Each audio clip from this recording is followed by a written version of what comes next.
Welcome back, and that was the musical break as we continue with Hope at Dawn right here at Hope TV.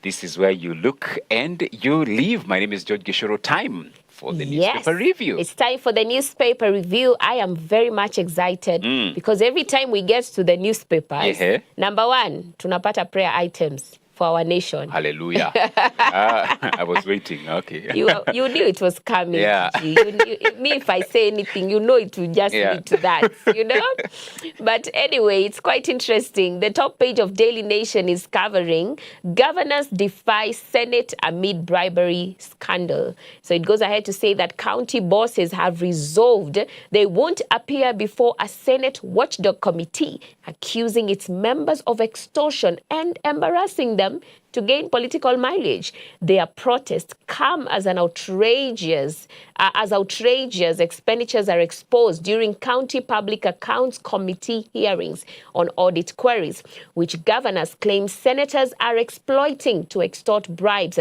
but arguing the county chiefs have resorted to the smear campaign in an attempt to dodge accountability.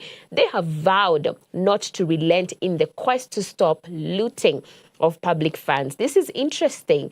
And for me, I love that it's an expose. Yeah.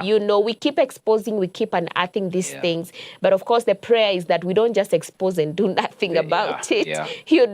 In fact, there are some people who are listed as notorious for snubbing Senate. And some of the names have been mentioned there, including Simba Arati, Gideon Mungaro, we have Abdi Guyo, we also have Abdul Swamad Nasir from Mombasa. So definitely those are the governors who are being looked at as the notorious list for snubbing the Senate. Quite interesting.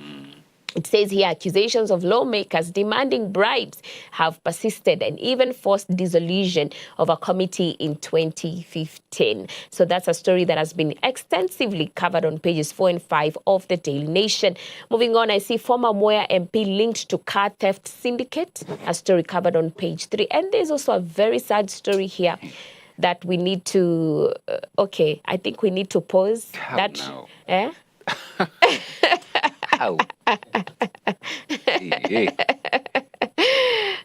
Would you like to say something about that? I'll be, the case, if I speak, I'm in trouble. Yeah, you don't want to speak. This is a former MP. Yeah. So linked the question to is... car theft. Yeah, car theft. Imagine. A former member of parliament being linked to car theft. Yeah. How? And it's not just another car theft syndicate. Yeah. It is one that serves the people. Because I saw the governor, Muranga, saying that particular vehicle belonged to Muranga County. So how on earth do you involve yourself in such? In such a theft. It exposes a lot. A lot. It really says a lot, because the story continues. Directorate of Criminal Investigations detectives have arrested former Mwea MP Peter Gitau on suspicion of involvement in the theft of vehicles, not even one, vehicles, including a truck belonging to Muranga County government. 2 lorries were recovered in Mombasa with fake registration numbers. That's what police have said. Where? A story covered on page 3. I'm telling you, it's the time for expose. They're being exposed now, and we are seeing the decay that has been there. But anyway, moving on, I was just saying that there's a very, very sad story here. 4 brothers die in a quarry that authorities refuse to refill. This is a story covered on page 2. Definitely very, very sad and unfortunate. So that story has been covered on page 2. And I think this is a call to sometimes when we overlook some of these things, because this is a quarry that I'm sure authorities were told to refill over and over and over again, because it's a hazard. It's a fatal hazard. And of course, now we have this 4 brothers who have died in this quarry, which is very, very, very sad and unfortunate. And you can look at that story there. And also there's a story here, chocolates and love. Before you buy chocolates, this is how to know if she's allergic. Yeah. Wow, okay. I didn't know you can be allergic to chocolate. Oh. This is interesting. I mean, it depends the flavor gani. It depends. Just... I think, especially for ladies, you need to check whether you are allergic. Oh. Before you receive any chocolates. Okay. Yeah. Oh, wow. I mean, I didn't know I could be allergic to chocolate. Yeah, but it's possible. It's possible. It's possible because you see the body has a way of reacting. Yeah. Yeah. But you, But you I might be allergic, but maybe for you, you are okay. yeah. I feel like most ladies like chocolate. They're not allergic. They're not so allergic Yeah. to chocolate. Yeah. So don't worry about buying to your wife. She will not have an allergic Oh, she- reaction to chocolate. Oh, you have done the diagnosis. Yeah. Do you feel she's okay? Venye najua Beth, she cannot have allergies of chocolates and flowers and bunny bouquets. Wow. Oh. Or rather, it's titled Yeah. bouquets. Yeah. Gigi, you have to up your game this time. Okay. Si kuvaa shati ya Manchester. You know, Friday we had a show for Men on Record. Love and masculinity. What? When love feels pressure. Where? Yeah. So you, which side were you? I don't know. I need. Why are you putting me on the spot? I'm just saying a conversation we had on Men on Record. When loves feel like pressure. Pressure. Yeah. Watu waende hapo wa watch. Watu waende hapo wa watch. Even ladies. Both kwanza sana. Ladies. I think Men, I know watch they it. tuned in on Friday. They definitely Ladies. did. Kidogo. Kidogo. Naona mnajitetea tena ati mnaileta saa hizi. Yeah. Si hiyo conversation mngefanya nini September. The timing. You are doing it now when they want to pressure you. Hey, anyway, there's also another interesting story. Yes. Why men should never help their wives to cook and other lies. Where? The line is other lies. And other lies. And other lies. Ah. Yeah. I would love to hear that. Yeah, it's quite an Why we should never, help. Why men should not help their wives to cook and other lies. Exactly. Wanasema ati, because the man is clumsy and what they try to do, it's unnatural. It's not their thing. It's not their thing. They are not used to it. And other lies. Yeah, and other lies. When they were single, what were they doing? They were using one sufuria for everything, to cook everything. That's eggs. Now you see the clumsiness we're talking about. Yeah. Because now when I'm cooking for her,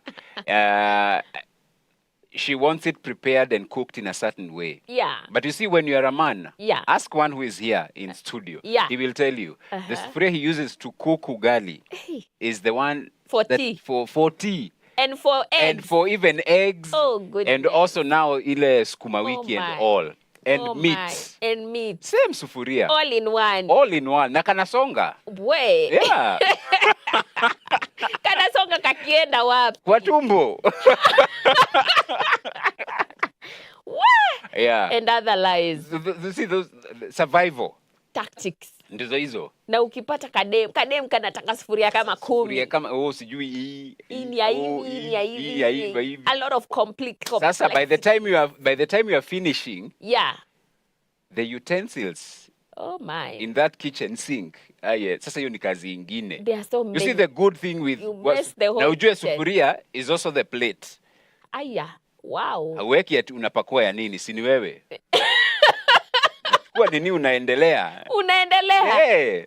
So kwa hiyo nyumba yote you only have one dirty stuff. Wow. Hiyo sufuria. Wow. Yeah. Na unaiweka kwa maji unaacha hapo kama siku 2-3. Imarinate. Mwingine aliniambia ati alipika ugali alafu akamix na mayai.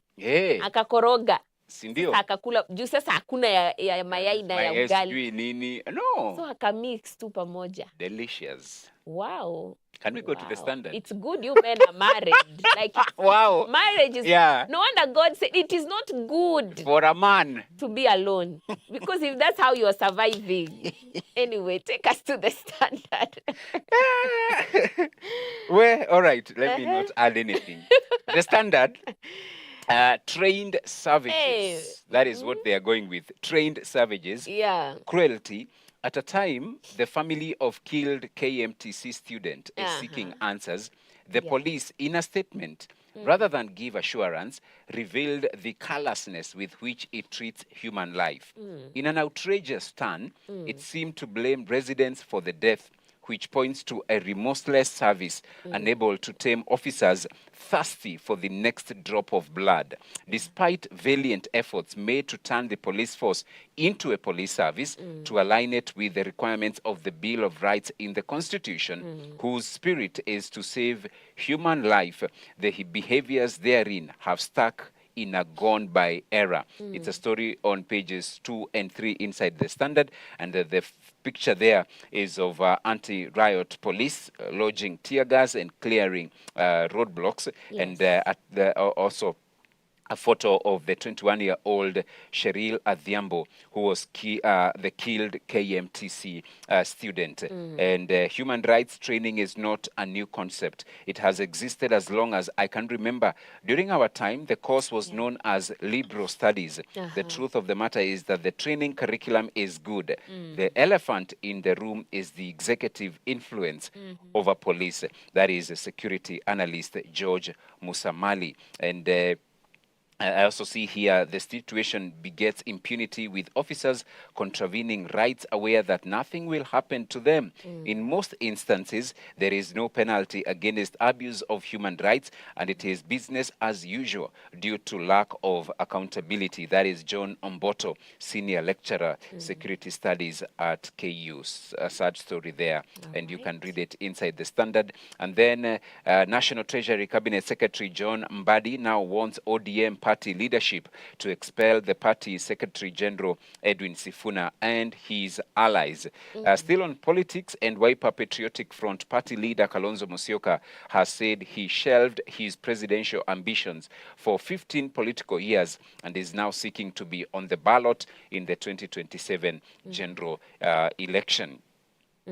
So you can read that as well. And then I see the Central Bank of Kenya faces a high-stakes decision on interest rates on Tuesday, caught between a cooling economy, a massive government borrowing plan, and mounting political pressure to deliver affordable credit ahead of next year's general election. You can read that also. It's covered inside the Standard. And that's a good story here. Bomet man who walked 250 kilometers to raise fees has secured admission to Mount Kenya University, and we wish him the very best as he starts his education.